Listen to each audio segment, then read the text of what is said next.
Experience with a 3D system from another company, and I had to stop my surgery because I was sick.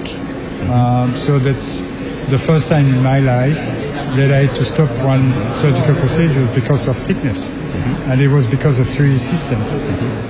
When I test the 2D to 3D, the monostereo, I've never had this the same feeling, and that's what we have observed also in the group of people that we were testing, is that in the 3D group they were reporting a lot of discomfort versus the monostereo system where no one reports any problem. So this is also one potential advantage. We have testing different categories of people, and obviously this system is very close to the 3D system. So it's a very important information, and we believe that for long surgeries where the comfort of a full 3D system is not optimal for the surgeon, there can be some room for the system. Advantage being that you can switch from a 2D to a 3D during your surgery. So the idea is to use the 3D information when you need important information for example, for suturing in different places, etc. And the rest of the procedure you can do it in a normal 2D. So this ability to change from one system to the other one can be much more comfortable for the surgeon. I'm a surgeon, laparoscopic surgeon for almost 30 years. So my brain is fit for 2D image. So if I'm testing a 2D or 3D system, there is no big difference. If you are asking to people with less background, who are the one who are studying with laparoscopic surgery, obviously any 3D information is good for them, for any tasks. So this is a different way of thinking about the 3D, is to look a little bit at the background of people.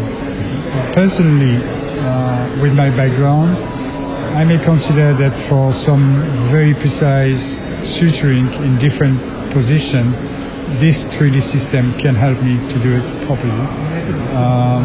But in general, when I do my full procedure, there will be very few phases where I would need this sort of additional information. So again, background is a very important factor.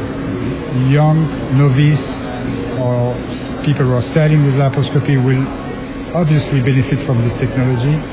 The one with a very long background maybe won't be so obvious, but probably there are some situations where they can get some advantage. Using a conventional 3D system, you have one block. You have the camera and you have the scope, one block. So if you're doing 10 surgeries per day, you have a problem, because you can do one surgery with your system and then you have to sterilize, etc. With the system, you can plug on any other scope.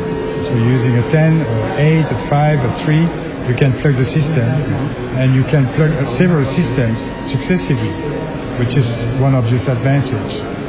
The second point is that, as you know, when we are using angulated cameras, when we have a 3D system, as soon as we're trying to use the angle, the horizon is following the twisting of the scope, and you have no horizons anymore. With the system, you can use a conventional 3D system and have the horizons all the time. So this is something that is quite interesting. A full 3D camera is very costly.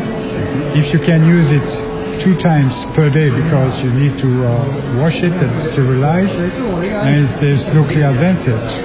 If on the other hand you have a system that you can use during all your day, I mean basically in terms of cost effectiveness it's quite clear. So this is another potential advantage.